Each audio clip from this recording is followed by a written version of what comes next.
Alors, nous allons traiter l'activité numéro 2 du support gérer les absences pour congés payés. Fiche d'activité numéro 1. Nous allons apprendre à calculer l'indemnité pour congés payés selon la méthode du maintien de salaire et selon la méthode du dixième. Lorsqu'un salarié part en congé et que l'on doit calculer l'indemnité de congés payés à verser pendant le mois où il est en congé et déterminer le droit à congé payé d'un salarié.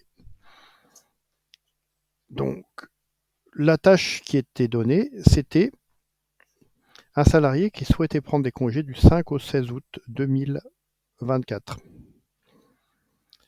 Déjà, il faut regarder combien de jours il va avoir besoin, sachant qu'un salarié acquiert par mois travaillé 2,5 jours ouvrables. Et du 1er juin au 31 mai, sur 12 mois, ça fait 30 jours de congés ouvrables acquis au 31 mai. Donc si on regarde un calendrier, sur le calendrier du mois d'août, donc du 5, la première semaine du 5 au 11, il aura besoin de 6 jours ouvrables de congés payés, du 5 au 10, et 5 jours ouvrables de congés payés du 12 au 17, puisque le 15 étant férié, on ne pose pas un jour de congé payé, un jour férié, puisqu'il est considéré comme travaillé. Donc il aura besoin de 11 jours de congés ouvrables, alors qu'il s'est absenté du 5 au 9, c'est-à-dire 5 jours, et du 12 au 16, il s'est absenté 4 jours. Donc il s'est absenté 9 jours et il a pris 11 jours de congés payés ouvrables. Donc les suivis des congés payés des salariés se font dans un tableau qui peut ressembler à celui-là, dans lequel on reporte tous les mois de paye. On reporte les éléments de son salaire de base, sa prime d'ancienneté, éventuellement les primes et ses salaires bruts payés au cours des mois. Alors, il faut savoir que les primes de vacances ne sont pas compris dans le calcul des indemnités de congés payés.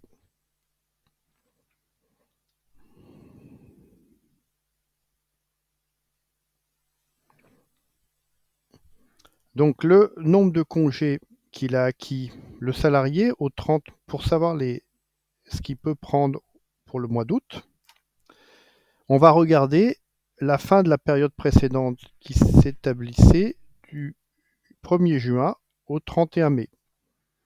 Donc du 1er juin au 31 mai, le salarié a acquis 2,5 jours par mois travaillé, ce qui lui a permis d'acquérir au 31 mai 2024 30 jours de congés ouvrables. Donc en début de période suivante, il avait 30 jours à prendre.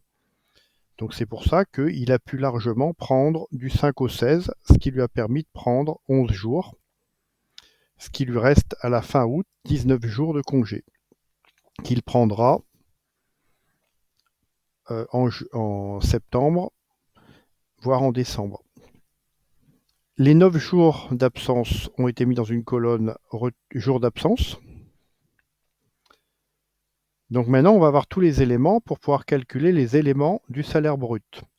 Donc dans le salaire brut, quand il y a un congé payé, on doit faire apparaître deux lignes obligatoirement. Une ligne retenue pour absence et une ligne indemnité CP qui veut dire congé payé. Donc pour la ligne absence, on va calculer l'absence en jours ouvrés réels puisque ça correspond à son temps réellement. C'est l'absence qui correspond le mieux au jour travaillé, qu'il aurait dû travailler. Donc pour ça, on a calculé le nombre de jours ouvrés réels dans le mois. Il y en a 22. Et on va comparer son salaire de base.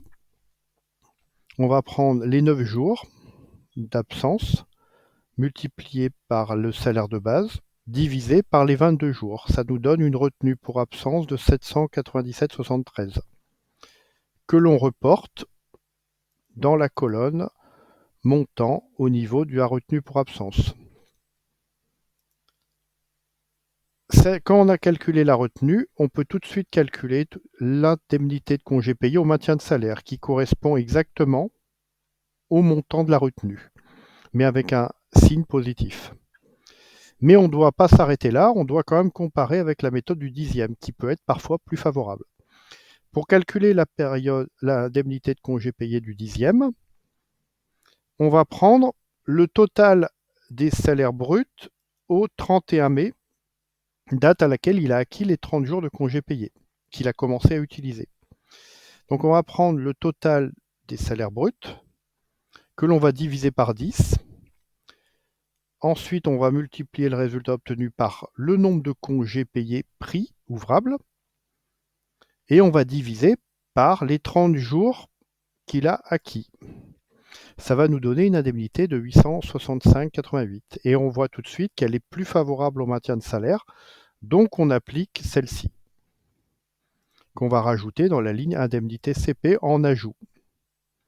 Donc voilà, donc ce salarié, ce tableau de suivi, ça permet de suivre les congés payés et de voir que, par exemple, à partir du 31 août 2024, ce salarié, il lui reste 19 jours à prendre, qu'il devra prendre.